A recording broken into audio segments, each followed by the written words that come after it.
Hello and welcome back to the UPSC Club. Today we will start with the series of Haryana public service commission previous year question paper, जहाँ पे मैं आपसे सारे के सारे previous year question papers discuss करूँगी जो भी हरियाणा पीसीएस में पूछे गए हैं, और मैं यहाँ जनरल स्टडीज़ का पेपर सॉल्व करवा रही हूँ। एंड दिस टाइम हम 2024 का पेपर डिस्कस करने वाले हैं। ये पार्ट 1 होने वाला है इसका, ठीक है। और इन टोटल यहाँ पे आपको 100 क्वेश्चन देखने के लिए मिलते हैं हरियाणा पीसीएस के पेपर में। इन दिस सीरीज़ हम 2020 करके 5 पार्ट्स में डिस्कस करेंगे पूरा पेपर, ठीक है। तो ये वाला पार्ट 1 होने वाला है जिसमें मैं स्टार्टिंग के 20 क्वेश्चन डिस्कस करवाऊँगी, और बाकी के 4 पार्ट्स और आएंगे जहाँ पे आगे के 20 करके क्वेश्चंस होंगे। छोटा वीडियो मैंने इसलिए बनाया है ताकि आप आराम से एक्सप्लेनेशन को टाइम दे सकें, क्योंकि किसी भी चीज़ को करने के लिए आप कंप्लीट एक्सप्लेनेशन डिज़र्व करते हैं, ना कि आधा अधूरा एक्सप्लेनेशन लिया और आगे बढ़ गए, क्योंकि कहीं ना कहीं बाकी के ऑप्शंस भी चांसेस होते हैं क्वेश्चन बन के आ जाएं फ्यूचर में, ठीक है। और हमारा मोटिव है यहाँ पे कि हम एक ट्रेंड एनालिसिस करें कि भाई कौन सा टॉपिक कितना पूछा गया है, ठीक है। और साथ में ये भी देखें कि कौन से ऐसे टॉपिक्स हैं जो बार बार ऑन रिपीट पूछे जा रहे हैं, मतलब जिनका आना पक्का है, ठीक है ना। हम यहाँ पे सब्जेक्ट्स को देखेंगे कि कैसे कौन सा जो सब्जेक्ट है, ठीक, कितना और किस डेप्थ में पूछा जा रहा है, उसकी डेप्थ एनालिसिस करेंगे कि किस डेप्थ में हमें उस सब्जेक्ट को टैकल करना चाहिए। साथ में ये देखेंगे उस पर्टिकुलर सब्जेक्ट से कौन से ऐसे टॉपिक्स हैं जो ऑन रिपीट पूछे जा रहे हैं, ठीक है ना। कौन से ऐसे फैक्ट्स हैं जिनको हमें याद करना ही करना है, जो यहाँ पूछे चले जाते हैं, हर बार पेपर में पूछे जा रहे हैं। And we will also focus कि किस तरीके से कौन से क्वेश्चन आते हैं, मतलब क्वेश्चन का टाइप क्या रहता है, मैच द फॉलोइंग की फॉर्म में आ रहे हैं, मल्टीपल स्टेटमेंट की फॉर्म में आ रहे हैं। सो इन एनालिसिस में हम पूरा फोकस रखेंगे इन सभी चीज़ों पे, ठीक है। तो इसीलिए ये एक डिटेल्ड कॉम्प्रिहेंसिव एंड कंप्लीट आपका एनालिसिस होने वाला है। इस चैनल पे और भी आपके वीडियोस डले हुए हैं, और मैंने यहाँ पे सीडीएस की सीरीज़ भी स्टार्ट की हुई है, जहाँ पे मैंने सीडीएस के प्रीवियस ईयर क्वेश्चन पेपर्स को एक्सप्लेन किया है। आ चुके हैं कुछ पेपर्स, ठीक है, आप जाके उसे भी देखिए। ऐसा नहीं है कि आप हरियाणा पब्लिक सर्विस कमीशन की तैयारी कर रहे हैं तो केवल उसी को देखेंगे। अगर आपको टाइम लगता है तो आप सीडीएस वगैरह के पेपर्स, यूपीएससी के पेपर्स को भी एक बार देख लीजिए, वहाँ से भी आपको बहुत बेनिफिट होगा, ठीक है। तो चलो बढ़ते हैं। ये पहला क्वेश्चन है आपका, इकोनॉमी से रिलेटेड है ये, जिसमें पीरियोडिक लेबर फोर्स सर्विस के बारे में पूछा गया है। पहला स्टेटमेंट है कि करंट वीकली स्टेटस जो होता है अर्बन एरियाज में, क्या वो मेजर करा जाता है 3 मंथ्स के इंटरवल पे। और सेकंड स्टेटमेंट है कि present labour force participation rate और अनएम्प्लॉयमेंट रेट जो होता है, क्या वो डिक्लाइनिंग ट्रेंड शो कर रहा है, अगर हम बेस ईयर 2017 और 18 को मान के चलते हैं। तो फर्स्ट स्टेटमेंट की मैं बात करूँ अगर, तो ऐसा है कि ये 3 महीने में एक बार रिलीज़ होता है, दैट्स करेक्ट, ठीक है। और ये इसीलिए किया जाता है 3 महीने में एक बार, ताकि हम ट्रैक कर सके लेबर मार्केट्स में क्या क्या चेंजेस आ रहे हैं। करने के लिए 6 महीने में एक बार भी कर सकते थे, बट हमें ट्रेंड्स जानने हैं क्विकली, दैट्स वाई हम यहाँ पे कोशिश करते हैं कि 3 महीने में एक बार डेटा को पब्लिश किया जाए और ट्रेंड को जाना जाए। Now coming to statement second, compare to pace year 2017-2018 की बात करें तो हाँ, ये बात करेक्ट है कि अनएम्प्लॉयमेंट रेट डिक्लाइन हुआ है, but labour force participation rate की बात करूँ तो ऐसा नहीं है। Labour force participation rate increase हुआ है, ये डिक्लाइन नहीं हुआ है। आप खुद सोचो ना, किसी बच्चे ने भी थोड़ा सा भी कॉमन सेंस अप्लाई किया होगा तो वो खुद सोच सकता है कि भाई अगर लेबर फोर्स पार्टिसिपेशन रेट आपका बढ़ रहा है तो अनएम्प्लॉयमेंट कैसे बढ़ सकता, अनएम्प्लॉयमेंट जो है वो कैसे बढ़ेगा। मतलब एम्प्लॉयमेंट इंक्रीज़ हुआ है तभी तो labour force participation rate increase हुआ है, दैट मीन्स करेक्टली भाई अनएम्प्लॉयमेंट रेट जो है आपका वो कम हुआ होगा, है ना। तो ये स्टेटमेंट तो वैसे ही गलत हो जाता है।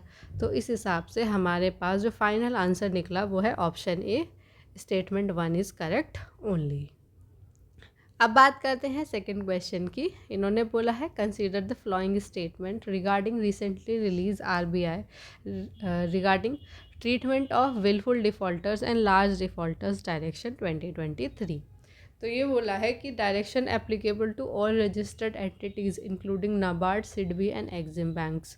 तो ये बात करेक्ट है। ये जो आपका लॉ आया है, ठीक है ना, ये सभी के सभी जितने भी इंस्टीट्यूशंस होते हैं वो आपके इसके अंदर आते हैं, जैसे कि नाबार्ड, सिडबी और एग्जिम बैंक भी।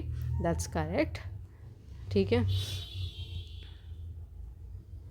नाउ अब अगर मैं बात करूं स्टेटमेंट 2 की, तो ये भी बिल्कुल करेक्ट है। विलफुल डिफ़ॉल्टर्स जो हैं वो आपके रिव्यू होते हैं, इसमें फाइनलाइज होते हैं 6 मंथ्स के अंदर, और फिर उनको एनपीए में डाल दिया जाता है। एंड थर्ड स्टेटमेंट की अगर मैं बात करूं कि lender can not proceed against guarantor without exhausting the remedies against principal debtor. तो ऐसा नहीं है, लेंडर आपका प्रोसीड कर सकता है, ठीक है ना, बिना अपनी लिमिट्स को एग्जॉस्ट किए। और उसके बाद देखा जाए तो ये क्यों किया गया था, तो एक लीगल पोजीशंस की वजह से किया था कि कोई रेस्ट्रिक्ट ना हो, ठीक है। अगर सपोज़ करो किसी को अपने इश्यूज सॉल्व करने हो तो उसको इस वजह से रेस्ट्रिक्ट ना होना पड़े, ठीक। तो इस हिसाब से हमारा ये स्टेटमेंट गलत होता है और ऑप्शन सही है हमारा 1 और 2 ओनली। क्वेश्चन नंबर 3 की मैं बात करती हूँ, तो ये आपका पूछा गया है रेमिशन of duties taxes on exported product. आपकी ये स्कीम है एक एक्सपोर्ट रिलेटेड, उसके लिए पहला है कि it provides a mechanism for exemption of taxes, duties and Levi's on exported goods. तो बेसिकली क्या है, टैक्स और ड्यूटीज़ को क्या ये एग्जेम्प्ट करता है? तो नहीं, ये गलत है। टैक्स और ड्यूटीज़ को एग्जेम्प्ट नहीं करता है ये, बल्कि रेमिट या रिफंड करता है, ठीक है। कुछ भी आपका टैक्सेस, ड्यूटीज़ वगैरह लगी हैं तो उसको रिफ़ंड करने का काम यहाँ हो जाता है, ठीक है। और उसके बाद आपका सेकंड स्टेटमेंट है कि क्या ये WTO से कंपैटिबल है, ठीक है, और क्या ये end to end IT environment को यूज़ कर रहा है अपनी इनेबलमेंट यानी कि इम्प्लीमेंटेशन के लिए। तो दैट्स करेक्ट। ये WTO के जो भी आपके रूल्स एंड रेगुलेशंस होते हैं उससे ये एकदम कंपैटिबल है, और IT इम्प्लीमेंटेशंस को भी साथ में लेके ये चल रहा है। So due to this reason आपका पहला स्टेटमेंट जो है वो यहाँ पे गलत हो जाता है, और सेकेंड स्टेटमेंट यहाँ करेक्ट है। फॉर दिस रीज़न आपका ऑप्शन भी 2 ओनली करेक्ट है। ये एक्चुअली एक स्कीम होती है merchandise export from India scheme, और आपकी ये जो स्कीम रोड टैप जो आपके हमने डिस्कस करी, ये दोनों ही एक्सपोर्ट रिलेटेड स्कीम है, लेकिन थोड़ा सा इसमें डिफरेंस है। डिस्कशन हुआ था तो मैंने एक छोटा सा चार्ट के फॉर्म में लगा दिया है, यहाँ पे हम देख लेते हैं एक बार। तो बेसिकली जो MEIS स्कीम है ये इंसेंटिव देती है आपका एक्सपोर्ट्स के ऊपर, और जो आपका रोड टैप स्कीम है ये रेमिशन या रिफंड्स देती है। ये आपके जनरल एक्सपोर्ट इंसेंटिव्स में आता है, लेकिन कहीं ना कहीं यहाँ पे इनडायरेक्ट टैक्सेस जो होते हैं ना, उनके बारे में जो भी रिफंड एंड रिलेटेड मैटर्स है वो हैंडल करा जाता है। एग्जाम्पशन जो होता है यहाँ पे मिलता है, लेकिन यहाँ पे आपका रेमिशन मिलता है, ठीक है। अगर बात करें WTO कंप्लायंस, तो ये WTO से कंप्लायंट नहीं है, एंड दैट्स वाई MEIS की जगह बाद में रोड टैप स्कीम को लाया गया था, ताकि WTO के नियमों से भी इसको कंप्लायंस में लाया जा सके, ठीक है। अब उसके बाद मोड ऑफ बेनिफिट अगर हम देखें तो ड्यूटी क्रेडिट स्क्रिप्ट्स यहाँ पे मिलते थे, ठीक है ना, मतलब वहाँ ऑफलाइन मिला करता था जो भी बेनिफिट था, लेकिन फिर उसके बाद आपका कहीं ना कहीं IT सोल्यूशन को इम्प्लीमेंट करके ये प्रोसेस ऑनलाइन किया, तो इससे कहीं ना कहीं आप देखो तो रेड टेपिज्म और आपके करप्शन के चांसेस कम हो गए, ठीक है। अब देखा जाए तो एक्सपोर्ट परफॉर्मेंस से क्या ये लिंक्ड थी पहले? हाँ, ये लिंक थी, लेकिन ये ऐसा नहीं है, ये एक्सपोर्ट परफॉर्मेंस से लिंक नहीं है। क्यों? क्योंकि कहीं ना कहीं ये इनडायरेक्ट टैक्सेस की बात करती है। Current status as we know, ये वाली स्कीम डिसकंटिन्यू कर दी गई है, और इसकी जगह अब इस वाली स्कीम रोड टैप को लाया गया है। Now coming to question number 4 कि प्रॉम्प्ट करेक्टिव एक्शन फ्रेमवर्क में क्या है। तो currently prompt corrective action framework जो है वो सुपरवाइजरी नॉर्म्स है जो एप्लीकेबल हैं आपके गवर्नमेंट और नॉन गवर्नमेंट ऑर्गेनाइजेशन जैसे कि NBFCs में। तो प्रॉम्प्ट करेक्टिव एक्शन फ्रेमवर्क्स जो होते हैं, आप हमेशा याद रखना, केवल आपके गवर्नमेंट ऑर्गेनाइजेशन जो बैंक्स होते हैं उन पे एप्लीकेबल होता है, नॉन बैंकिंग फाइनेंशियल कंपनीज पे ये आपका नहीं एप्लीकेबल होता, ठीक है ना। और क्यों? क्योंकि जो RBI है वो डायरेक्टली NBFCs को जो है वो रेगुलेट करता है, ठीक है ना। और साथ में एक कैच और है यहाँ पे, ये जो prompt corrective action for framework है ये कभी कभार आपके कुछ एनबीएफसीज पे अप्लाई हो भी जाता है, लेकिन वो उन पे जो आरबीआई रेगुलेट कर रहा है। लेकिन जो गवर्नमेंट ओन्ड अगर एनबीएफसीज हैं तो वो बिल्कुल भी कहीं ना कहीं इस पे एप्लीकेबल नहीं होंगे। छोटा सा यहाँ पे एक्सप्लेनेशन भी मैंने डाल दिया है फॉर दिस रीज़न।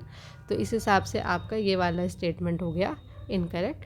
अब बात करती हूँ सेकंड स्टेटमेंट की। तो under PCA discretionary supervisory action जो है include restrictions on branch expansion, तो बिल्कुल करेक्ट है। अगर प्रॉम्प्ट करेक्टिव एक्शन फ्रेमवर्क में कोई भी एनबीएफसी या फिर कोई भी आपकी बैंकिंग एंटिटी आ चुकी है तो कहीं ना कहीं उसके ब्रांच एक्सपेंशन पे रेस्ट्रिक्शन तो हमें लगानी पड़ेगी। पता चला डिफ़ॉल्टर्स एक बैंक से आते ही जा रहे हैं, आते ही जा रहे हैं, आते ही जा रहे हैं, क्या आरबीआई उसको अलाउ करेगी कि ठीक है डिफ़ॉल्टर्स आपके यहाँ आ रहे हैं, मज़े से अपनी ब्रांचेस खोलो जगह जगह जाके और पैसा बर्बाद करो गवर्नमेंट का?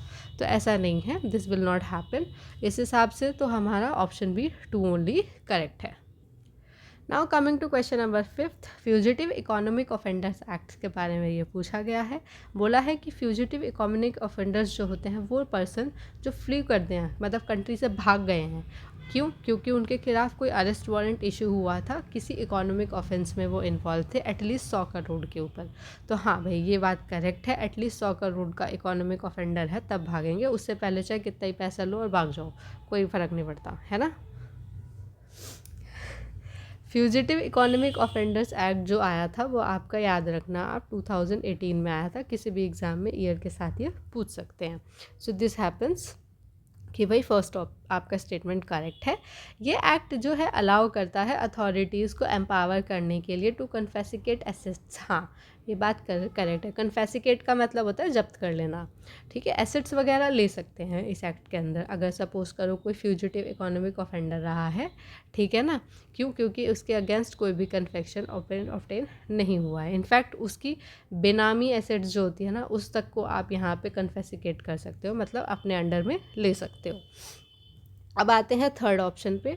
तो ये है आपका financial intelligence unit is a nodal agency to implement this act. ये बात गलत है। फाइनेंशियल नोडल जो फाइनेंशियल इंटेलिजेंस यूनिट है वो नोडल अथॉरिटी नहीं है, बल्कि इसका इम्प्लीमेंटेशन जो है वो किसी कोर्ट से होता है, जो भी मतलब जिस भी कोर्ट में जाके फाइल किया गया है केस, ठीक है। डायरेक्टरेट ऑफ एनफोर्समेंट यानी कि ईडी जो है वो इस बात का ध्यान रखती है कि भी किस कोर्ट में जाके सूट फाइल करना है। फाइनेंशियल इंटेलिजेंस यूनिट जो है वो एनालिसिस में सपोर्ट करते हैं कि भाई इसने क्या गड़बड़ करी है। And due to this reason option A 1 and 2 यहाँ पे करेक्ट हो जाता है।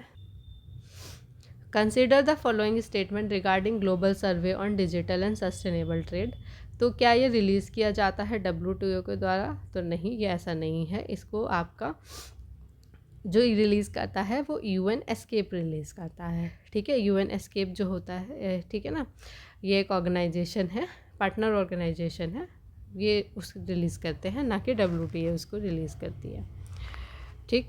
अब है the overall score of India has been greatly than many developed country. तो ये करेक्ट बात है, इंडिया का स्कोर बाकी काफ़ी सारे डेवलप्ड कंट्रीज से ज़्यादा अच्छा है, जिससे ये पता चलता है कि हमारे यहाँ डिजिटल ट्रेड फैसिलिटेशन मेजर्स कितने अच्छे हैं, मतलब हम इलेक्ट्रॉनिक ट्रेड को कितना बढ़ावा दे रहे हैं। अब बात करती हूँ मैं थर्ड स्टेटमेंट की।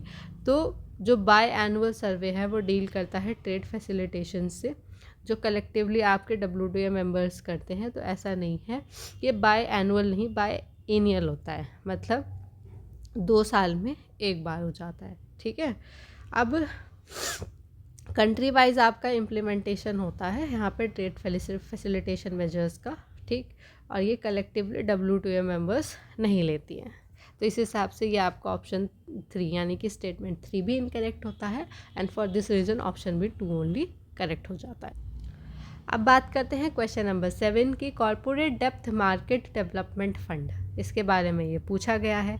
कहा गया है कि it will be established as an alternative investment fund. तो ये करेक्ट है, as an alternative investment fund की तरह ये इस्टेब्लिश किया जाएगा, ताकि जो कॉर्पोरेट बॉन्ड मार्केट में कोई स्ट्रेस है अगर, तो एज अ सेविंग अथॉरिटी आके ये सपोर्ट कर सके। Contribution to the fund shall be mandatory for specified डेप्थ oriented mutual fund scheme and asset management company.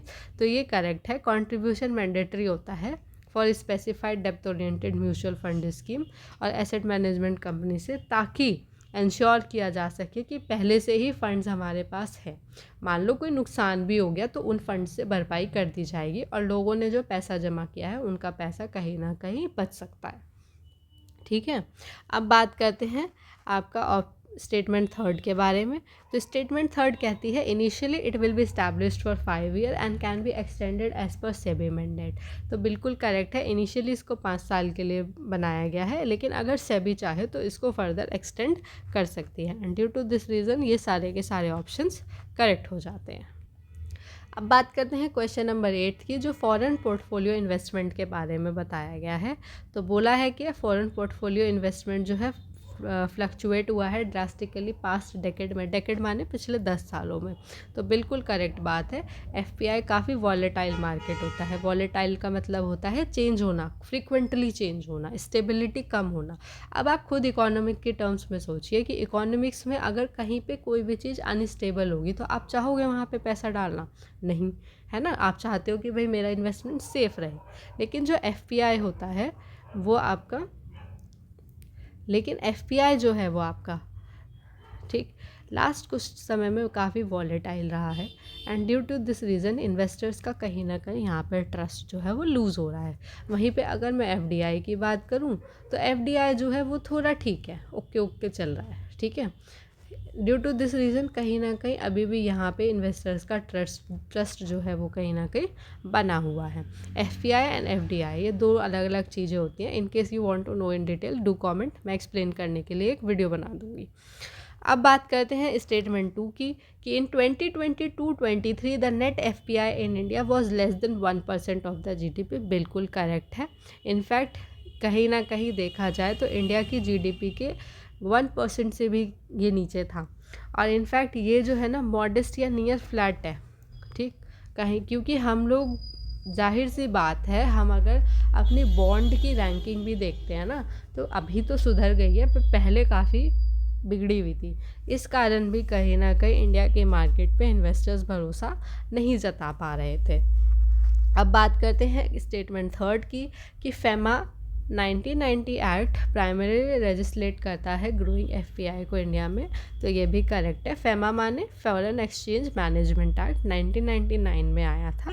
यही आपके एफपीआई और एफडीआई के रेगुलेशंस वगैरह को देखता है। अब मैं बात करती हूँ फेमा की, तो इसका ईयर याद कर लेना, 1999 आ सकता है, किसी भी एग्ज़ाम में पूछ सकते हैं। तो इस हिसाब से हमारा ऑप्शन सी ऑल 3 करेक्ट हो गए। अब बात करते हैं क्वेश्चन नंबर 9 की, जो फर्टिलाइज़र सेक्टर के बारे में है। सल्फ़र कोटेड यूरिया, जिसको हम नीम कोटेड यूरिया भी कहते हैं, ठीक है, will help in addressing the sulphur deficiency of the soil. तो नहीं, ऐसा नहीं है, क्योंकि सल्फ़र कोटेड यूरिया एक अलग चीज़ होती है और नीम कोटेड यूरिया एक अलग चीज़ होती है। तो इसीलिए वो स्टेटमेंट रॉन्ग हो जाता है। नीम कोटेड यूरिया जो होता है वो यूज़ करा जाता है ताकि नाइट्रोजन रिलीज़ को स्लो डाउन किया जा सके, जिससे क्या होता है, नाइट्रोजन की डेफिशिएंसी कम होती है आपकी प्लांट में और कहीं ना कहीं प्लांट की ग्रोथ में हेल्प मिलती है। अब सल्फ़र कोटेड यूरिया की मैं बात करूँ तो ये सल्फ़र डेफिशिएंसी को एड्रेस करने के लिए डाला जाता है। लेकिन जो ये स्टेटमेंट है ये बहुत रॉन्ग तरीके से फ्रेम करा गया। इन्होंने कहा क्या सल्फ़र कोटेड यूरिया नीम कोटेड यूरिया ही होता है? बिल्कुल भी नहीं, दोनों अलग अलग चीज़ होती हैं। That's why the statement 1 is wrong. और स्टेटमेंट 2 की मैं बात करूँ तो fertiliser flying squads was constituted to provide crop wise recommendation of fertiliser for individual farm. तो फर्टिलाइज़र फ्लाइंग स्क्वाड्स जो थी बेसिकली इस काम के लिए नहीं बनी थी, बल्कि वो इसलिए बनी थी ताकि ये देखा जा सके कि फर्टिलाइज़र मार्केट में जो ब्लैक मार्केटिंग हो रही है, ओवर प्राइसिंग हो रही है, उसका मिसयूज़ हो रहा है, उसको कंट्रोल किया जाए और कहीं ना कहीं क्वालिटी और अवेलेबिलिटी को भी इंस्पेक्ट किया जाए। ठीक है, इस हिसाब से ये स्टेटमेंट भी गलत हो गया। And due to this reason option D none यहाँ पे करेक्ट हो जाता है। अब आप यहाँ पे एक चीज़ नोटिस करेंगे कि हरियाणा पब्लिक सर्विस कमीशन के पेपर में 5 ऑप्शन मिलते हैं आपको। यूजुअली सब जगह आपको 4 ही मिलते हैं। ये एक बहुत बड़ा डिफरेंस है, क्योंकि बाय चांस आपने कोई क्वेश्चन अटेम्प्ट नहीं किया है तो आप ई क्वेश्चन नॉट अटेम्प्टेड पे क्लिक कर सकते हैं, अपने OMR में फिल कर सकते हैं, है ना। इससे होता क्या है, अब इससे ये होता है कि आप घर आके ईजिली अपने स्कोर्स को कैलकुलेट कर सकते हैं, एंड कहीं ना कहीं जो अगर एक सस्पिशन होता है किसी कैंडिडेट के माइंड में, वो भी रिड्यूस हो जाता है। Now coming to question number 10th कि consider the following statement. First है, International Financial Corporation is an organ of World Bank to finance private sector in developing countries. तो बिल्कुल करेक्ट है, इंटरनेशनल फाइनेंस कॉरपोरेशन एक member है World Bank group का, और ये फाइनेंस करता है प्राइवेट सेक्टर को डेवलपिंग कंट्रीज़ में। ICIMOD यानी कि International Centre for Integrated Mountain Development, ये एक inter governmental knowledge and learning centre है जो सिचुएटेड है स्विट्ज़रलैंड में। तो बिल्कुल नहीं, ये स्विट्ज़रलैंड में सिचुएटेड नहीं है, ये सिचुएटेड है आपका नेपाल में। नेपाल में भी कहाँ पे, आपका काठमांडू में, ठीक है। तो इसको गलत करते हैं हम। और ये स्टेटमेंट 3rd आपका कहता है, all India rural financial inclusion survey is conducted by RBI after every 5 years। तो RBI जो है, ठीक है, ये 5 साल के बाद इसको कंडक्ट नहीं करती है, बल्कि नाबार्ड इस सर्वे को कंडक्ट करती है, वो भी रेगुलर इंटरवल्स पे, पीरियोडिक राउंड पे। ऐसा कोई ज़रूरी नहीं है कि 5 साल में ही होगा, उनका मन करा 1 साल बाद करने का, दे कैन डू दैट, ठीक है ना। तो आपका जो ये RBI है वो नहीं, नाबार्ड इसको कंडक्ट करती है, ठीक। और ऐसा कोई फिक्स नहीं है कि हर 5 साल बाद ही होगा। तो स्टेटमेंट 3 आपका गलत होता है, इस हिसाब से ऑप्शन सी 1 एंड करेक्ट। अब चलते हैं क्वेश्चन नंबर 11 पे। यहाँ पे हमें एक लिस्ट दी गई है, बेसिकली कुछ थ्योरीज दी गई हैं जो बहुत आपके लर्नेड साइंटिस्ट वगैरह थे उन्होंने दी थी। इसको हमें मैच करना है, जिसमें पहला है एब्सोल्यूट एडवांटेज, ठीक है ना। तो इसका करेक्ट मैच है एडम स्मिथ। एडम स्मिथ ने इस आइडिया को इंट्रोड्यूस किया था कि countries should specialise in goods, है ना, ऐसे गुड्स में उन्हें स्पेशलाइज करना चाहिए जिस चीज़ में वो स्पेशलाइजेशन कर सकते हैं, जिस चीज़ में उनकी पकड़ अच्छी है, ठीक है ना। तो इससे उनको ज़्यादा से ज़्यादा एडवांटेज मिलेगा उस चीज़ का। Theory of big push, theory of big push थी क्या, बेसिकली ये लार्ज कोऑर्डिनेटेड इन्वेस्टमेंट को इनकरेज करती थी, जिससे कि आपकी अंडर डेवलप्ड इकोनॉमीज़ में जो भी प्रॉब्लम्स है उसको सॉल्व किया जा सके, और ये पॉल रोस्टीन ने प्रपोज किया था। Theory of low level equilibrium trap की अगर मैं बात करूँ तो ये रिचर्ड आर नेल्सन ने प्रमोट किया था, और ये एक्सप्लेन करता था कैसे लो इनकम, लो सेविंग्स और लो इन्वेस्टमेंट आपकी इकोनॉमी को ट्रैप कर सकती हैं। अब बात करते हैं बैलेंस्ड ग्रोथ थ्योरी की। तो बैलेंस ग्रोथ थ्योरी आपके रेगनर नर्कस ने प्रमोट किया था, और ये बात करता था कि कैसे साइमल्टेनियस इन्वेस्टमेंट जो है डिफरेंट सेक्टर्स में मार्केट को एक्सपैंड करने में और डिमांड को बढ़ाने में काम आती हैं। So due to this reason option C आपका करेक्ट हो जाता है, और यही आपके मैचिंग का करेक्ट आंसर भी है। अब बात करते हैं आपके क्वेश्चन नंबर 12 की, जहाँ पे आपसे पूछा है Gini index is a graphical representation of distribution of income wealth distribution. तो ऐसा नहीं है, जो आपका लॉरेंस कर्व होता है वो आपका ग्राफिकल रिप्रेजेंटेशन होता है इनकम या वेल्थ डिस्ट्रीब्यूशन का। गिनी इंडेक्स जो होता है वो बेसिकली न्यूमेरिकल मेजर होता है जो इसके बाद डिराइव किया जाता है, ठीक है। इस हिसाब से आपका स्टेटमेंट 1 इनकरेक्ट हो जाता है। फिर है higher the Gini index the greater the degree of income inequality. ऐसा नहीं है, गिनी इंडेक्स पे अगर आपका स्कोर 0 बैठता है तो यानी कि आपके यहाँ परफेक्ट इक्वालिटी है, और 1 है तो परफेक्ट इनइक्वालिटी, एंड इसके बीच में है तो उस हिसाब से रैंकिंग दी जाती है। तो ये वाला स्टेटमेंट भी इनकरेक्ट हो जाता है। थर्ड स्टेटमेंट कहता है the value of Gini index has increased among regular workers while it decreased among casual workers in India as per Indian wage report. तो ये वाली बात एकदम करेक्ट है, इंक्रीज़ हो गई है आपकी रेगुलर वर्कर्स के केस में और डिक्रीज़ हो गई है आपकी कैजुअल वर्कर्स के केस में, ठीक है। तो इस हिसाब से हमारा option C third only correct हो जाए। Now coming to question number 13, ये आपका ज्योग्राफी से रिलेटेड है। अभी तक के 12 क्वेश्चन जो हमने देखे वो इकोनॉमी से रिलेटेड थे। रेगुड सॉइल से रिलेटेड है ये क्वेश्चन। बोला है कि it developed on crystalline igneous rock as a result of intense leaching. तो ऐसा नहीं है, रेगुड ब्लैक सॉइल, ठीक है, याद रखना। रेगुड सॉइल को और क्या कहते हैं हम, बहुत अच्छा। तो ब्लैक सॉइल जो होता है हमारा वो आपका क्रिस्टलाइन इग्निशियस रॉक पे नहीं डेवलप होता, ये वॉल्केनिक एक्टिविटी जहाँ पे हुई है एक टाइम पे उसकी वजह से हुआ है। That's why the first statement is wrong. Iron potash में तो ये अच्छा होता है बट फॉस्फोरस में अच्छा नहीं होता, इसलिए सेकंड स्टेटमेंट भी गलत हो जाता है। और जैसा मैंने बताया तो एक टाइम पे हमारे डेक्कन पार्ट में वॉल्केनिक एक्टिविटी हुई थी, इस वजह से ये कहीं ना कहीं थर्ड स्टेटमेंट सही है। और आपका ब्लैक सॉइल की स्पेशल कैरेक्टरिस्टिक्स होती है कि वो कैल्शियम कार्बोनेट, मैग्नीशियम, पोटैश और लाइम में काफ़ी अच्छा होता है। तो इस वजह से option C third and fourth are correct. Now coming to question number 14, ये आपका रेड और येलो सॉइल के बारे में पूछा गया है। तो आप यहाँ से पता लगा सकते हैं कि सॉइल से रिलेटेड कितने क्वेश्चन आते हैं, स्पेशली ज्योग्राफी में। तो सॉइल टॉपिक आप अच्छे से करके जाएंगे।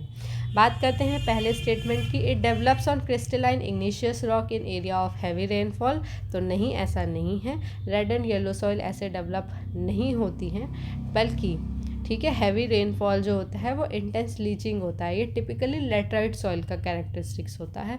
That's why the first statement is wrong. Second statement says कि it develops are reddish colour due to diffusion of iron in crystalline and metamorphic rock. बिल्कुल करेक्ट बात है, रेडिश कलर आयरन के डिफ्यूजन की वजह से यहाँ पे आता है। It develops yellow colour in hydrated form. बिल्कुल करेक्ट है, जब ये हाइड्रेटेड फॉर्म में मॉइस्चर होता है जब इसके अंदर, तो ये येलो अपीयर करती है। फोर्थ है, it develop red and yellow colour due to iron and sulphur in dry conditions. तो ऐसा नहीं है। जो आयरन का कलर होता है, मैंने आपको पहले बताया, वो रेड होता है, इस वजह से रेड कलर यहाँ पे देखने को मिलता है, सल्फ़र की वजह से नहीं। सल्फ़र का तो इनफैक्ट कोई रोल ही नहीं है। और येलो आपका तब होता है जब ये हाइड्रेटेड फॉर्म में होता है। इस हिसाब से फोर्थ आपकी स्टेटमेंट गलत हो जाती है। 2 and 3 are the correct explanation, और इसलिए ऑप्शन भी करेक्ट हो जाता है। 15th क्वेश्चन है आपका कि there is renewed thrust on production of millet crops, which of the following statement is are attribute to ragi crop. Ragi के क्रॉप के बारे में पूछा गया है यहाँ पे। तो आप यहाँ देख सकते हैं इंडियन ज्योग्राफी के वो टॉपिक जो बाकी एग्जाम्स में थोड़े कम टच करे जाते हैं, यहाँ कितने ज़्यादा पूछे जा रहे हैं, जैसे सॉइल, क्रॉप्स। ठीक है, तो ये सिंपल टॉपिक है, येट यहाँ पे इम्पॉर्टेंट है। Ragi is rain fed crop and mostly grown well in black soil. तो बिल्कुल इनकरेक्ट है, ऐसा नहीं है। रागी रेन फेड क्रॉप नहीं है, इनफैक्ट ये वो क्रॉप है जो ड्रॉट प्रोन एरियाज में उगाई जा सकती है। सेकेंड है, ragi grows well on red, black, sandy, loamy and shallow black soil. तो बिल्कुल करेक्ट है, रागी ऐसे कंडीशंस में अच्छा ग्रो होता है। It is crop of dry region rich in iron, calcium, roughage. तो बिल्कुल करेक्ट है, मैंने आपको पहले ही बताया, आयरन, कैल्शियम और रफेज, यानी कि ये जो आपका मोटा अनाज है, रागी मोटे अनाजों में ही आता है। अभी आपका international unit year of millets भी घोषित किया गया था 2025 को, जहाँ पे आपके बजट में, पिछले साल के बजट में ये भी बोला गया था कि इसको हम श्री अन्न के नाम से जानेंगे अब, जो आपका मोटा अनाज है, और इसको आप प्रमोट करने के लिए बहुत सारे इनिशिएटिव्स भी चलाए जा रहे हैं। तो ये बिल्कुल आयरन, कैल्शियम, रफेज में अच्छे होते हैं और ड्राई रीजन्स में उग सकते हैं, फ़ायदा ही फ़ायदा है इनका। कर्नाटका, तमिलनाडु, झारखंड, राजस्थान और अरुणाचल प्रदेश क्या मेजर रागी प्रोड्यूसिंग स्टेट्स हैं? तो नहीं, कर्नाटका तो लार्जेस्ट है इसमें रागी प्रोड्यूसिंग में, तमिलनाडु भी है, उत्तराखंड, महाराष्ट्र और आंध्र प्रदेश। झारखंड, राजस्थान, अरुणाचल प्रदेश इसके मेजर प्रोड्यूसर्स नहीं हैं, उगाया जाता है बट नॉट मेजरली। तो that's why the statement fourth is also wrong and option B 2 and 3 only are correct. Now coming to the next question, यहाँ पे आपसे पूछा है, स्पीशीज़ के नाम दे दिए हैं और उनका IUCN स्टेटस क्या है उससे रिलेटेड क्वेश्चन पूछा है। बोला है कि इंडेंजर्ड स्पीशीज़ कौन सी है इसमें, तो इसमें से लायन टेल्ड मकाओ ये आपकी इंडेंजर्ड स्पीशीज़ है वेस्टर्न घाट्स की। वल्नरेबल स्पीशीज़ की मैं बात करूँ अगर, तो वल्नरेबल स्पीशीज़ आपकी इसमें से कौन सी है, तो ब्लू शीप, ठीक है, जिसे हम भरल भी कहते हैं, ये आपकी वल्नरेबल है क्योंकि हंटिंग वगैरह से कहीं ना कहीं इस पर काफ़ी प्रेशर पड़ रहा है। ठीक है, अब बात करते हैं रेयर स्पीशीज़ की। तो रेयर स्पीशीज़ में आपका डेजर्ट शिप और हॉर्नबिल आता है क्योंकि इसकी स्मॉल पॉपुलेशन है, ठीक है ना, इस वजह से। अब बात करते हैं एक्सटिंक्ट स्पीशीज़ की। तो पिंक हेडेड डक जो है वो एक्सटिंक्ट स्पीशीज़ में आती है क्योंकि काफ़ी समय से इसको देखा नहीं गया है। तो इस हिसाब से ऑप्शन बी आपका मैचिंग का करेक्ट हो जाता है। तो ये ऐसे मैचिंग के काफ़ी क्वेश्चन हैं, आगे भी हम देखेंगे, ठीक है ना। और ये इन्वायरमेंट से रिलेटेड आपका क्वेश्चन था, और कहीं ना कहीं IUCN स्टेटस जो आपकी स्पीशीज़ न्यूज़ में है या जो फेमस है, जो पहले भी पूछी हैं, तो आप उसको याद रखेंगे। Now coming to question 17, iron mines, copper mines वगैरह के नाम दिए हैं और मैचिंग करनी है। आयरन ओर माइन की मैं बात करूँ तो गुआ और नोआमुंडी जो झारखंड और उड़ीसा के रीजन में आता है, ये इसका मैचिंग है। ठीक है, अब बात करते हैं कॉपर माइंस की, तो बालाघाट, ठीक, मलाजखंड, ठीक, फेमस कॉपर माइन है मध्य प्रदेश में, वहाँ हमको देखने को मिलता है। बॉक्साइट की मैं बात करूँ तो ये अमरकंटक प्लाटू पे होता है, ये आपका बॉक्साइट में काफ़ी अच्छा है। अब माइका माइंस की बात करूँ तो ये नेल्लौर में, आंध्र प्रदेश में आता है। ठीक है ना, इस हिसाब से ऑप्शन सी आपका इस मैचिंग का करेक्ट है। ये आपका इकोनॉमिक ज्योग्राफी से रिलेटेड क्वेश्चन था। इकोनॉमिक ज्योग्राफी अक्सर नेग्लेक्टेड पोर्शन होता है बच्चों की डिक्शनरी में, लेकिन आप यहाँ हरियाणा पीसीएस के केस में रिस्क नहीं ले सकते। एंड फॉर दिस रीज़न मैंने अपने चैनल पे एक सीरीज़ स्टार्ट करी हुई है जहाँ पे मैंने बहुत अच्छे से हर मिनरल के बारे में एक्सप्लेनेशन भी दी है और ये भी बताया है इंडिया में कहाँ पे, कौन से स्टेट में, कौन से डिस्ट्रिक्ट में वो मिलता है, डिस्ट्रिक्ट वाइज तक एक्सप्लेनेशन दी गई है। तो आप जाके उस सीरीज़ को ज़रूर रेफ़र करें, आपके हरियाणा पीसीएस में जो मिनरल्स वाले क्वेश्चन है बहुत ईजिली टैकल हो जाएंगे। Now coming to question number 18, again economic geography mineral से रिलेटेड है। Copper lead tin bauxites are non ferrous minerals, तो बिल्कुल करेक्ट है, कॉपर लेड टिन बॉक्साइट आपके नॉन फेरस मिनरल्स होते हैं। क्या मैंगनीज आयरन कोबाल्ट माइका आपका फेरस मिनरल्स है? तो मैंगनीज आयरन कोबाल्ट तो फेरस मिनरल है, लेकिन माइका जो है वो इसमें आपका फेरस मिनरल नहीं है, तो इस हिसाब से ये ऑप्शन इनकरेक्ट हो जाता है। Potash marble granite non metallic mineral है, तो ये सही बात है, आपके ये नॉन मेटालिक मिनरल्स है। निकल कोबाल्ट प्लैटिनम आपके प्रेशियस मिनरल हैं, तो प्लैटिनम तो है, बाकी निकल और कोबाल्ट जो है वो आपका बेस मिनरल है, ये प्रेशियस मिनरल में काउंट नहीं होता है। इनकेस यू वांट कि भाई आपको ये बातें बताई जाए, एक्सप्लेनेशन दिया जाए ferrous, non ferrous, metallic, non metallic, precious, rare, base metals के, तो आप मुझे कमेंट सेक्शन में बताना, मैं एक इकोनॉमिक ज्योग्राफी की सीरीज़ में ही इसका वीडियो डाल दूँगी। तो इस हिसाब से ऑप्शन ए 1 एंड 3 आपका करेक्ट हो जाता है। Now coming to question number 19, ये पोर्ट्स के बारे में पूछा गया है। ठीक है, कांडला पोर्ट जिसको सरदार पटेल पोर्ट भी कहते हैं, क्या ये एक टाइडल पोर्ट है? बिल्कुल करेक्ट है, इसको सरदार पटेल पोर्ट के अलावा दीनदयाल पोर्ट के नाम से भी जाना जाता है और ये आपका गल्फ ऑफ कच्छ में लोकेटेड है। फिर है मरमगांव पोर्ट, ये फेमस है आपका प्रीमियर आयरन ओर एक्सपोर्ट के लिए, तो नहीं, ये आपका आयरन ओर एक्सपोर्ट्स को हैंडल तो करता है, लेकिन इसको प्रीमियर कहना इनकरेक्ट होगा। ठीक है, करंट क्लासिफिकेशन को। In fact major iron handling ports के बारे में अगर आप जानना चाहते हैं तो पारादीप, विशाखापट्टनम और न्यू मैंगलोर पोर्ट्स का एग्जाम्पल आप कंसिडर कर सकते हैं। स्टेटमेंट 3 है Chennai is one of the oldest artificial port of the country, तो बिल्कुल करेक्ट है, ये आपका ओल्डेस्ट आर्टिफिशियल पोर्ट्स में आता है। पारादीप पोर्ट जो है वो स्पेशलाइज्ड है आपका एक्सपोर्ट ऑफ माइका में कंट्री में, तो नहीं, ऐसा नहीं है। ये आपका पारादीप पोर्ट जो है वो आपका फर्टिलाइजर्स में अच्छा है, ठीक है, ना कि माइका में। So due to this reason option A 1 and 3 आपका करेक्ट हो जाता है। नाउ क्वेश्चन 20, जो आपका इस पार्ट का लास्ट क्वेश्चन है, ये भी ज्योग्राफी से है एंड ये फिजिकल ज्योग्राफी का बहुत ही स्टार्टिंग पोर्शन है। ठीक है ना, सोलर सिस्टम से रिलेटेड है कि Saptarishi forms a constellation Big Bear, तो बिल्कुल करेक्ट है, ये इंडियन नेम है सप्तऋषि और ये बिग बियर का कॉन्स्टलेशन बनाता है। फिर है आपका Saptarishi forms part of constellation Ursa Major, तो बिल्कुल करेक्ट है, बिग बियर को अर्सा मेजर भी कहते हैं और ये सप्तऋषि आपका कॉन्स्टलेशन अर्सा मेजर का बनाता है। Asteroids belt lies between Mars and earth, बिल्कुल इनकरेक्ट है, ये एस्टेरॉइड्स बेल्ट जो आपकी मार्स और अर्थ के बीच में नहीं बल्कि मार्स और आपके जुपिटर के बीच में होती हैं। ठीक, आपका द लार्जेस्ट एस्टेरॉइड इज सेरस, तो बिल्कुल करेक्ट है, CERES सेरस, ये आपका लार्जेस्ट ऑब्जेक्ट है एस्टेरॉइड बेल्ट में, लेकिन अब इसको हम डॉफ प्लैनेट के रूप में भी जानते हैं। क्यों? क्योंकि इसका साइज़ जो है वो काफ़ी लार्ज है बाकी एस्टेरॉइड्स के कंपैरिजन में, तो ये इस हिसाब से 1, 2 एंड 4 आपके करेक्ट हो जाते हैं। ये लास्ट क्वेश्चन था इस सीरीज़ का। जो पार्ट 2 आएगा इस वीडियो का वो भी जल्दी आएगा, जहाँ पे मैं आपका नेक्स्ट 20 क्वेश्चन को एक्सप्लेन करूँगी। ठीक है ना। और इसी तरीके से 5 पार्ट्स में ये पूरा पेपर पूरा हो जाएगा, ठीक है। तो इसकी डिटेल एक्सप्लेनेशन के साथ मैंने एक्सप्लेन किया है, इसको अच्छे से देखिए, एनालाइज करिए और अपने हरियाणा पब्लिक सर्विस कमीशन की तैयारी को और अच्छा बनाइए। और इन केस कोई क्वेरी है आपकी तो कमेंट सेक्शन में बताइए, I will try to address that, ठीक है। Till then keep growing, keep learning.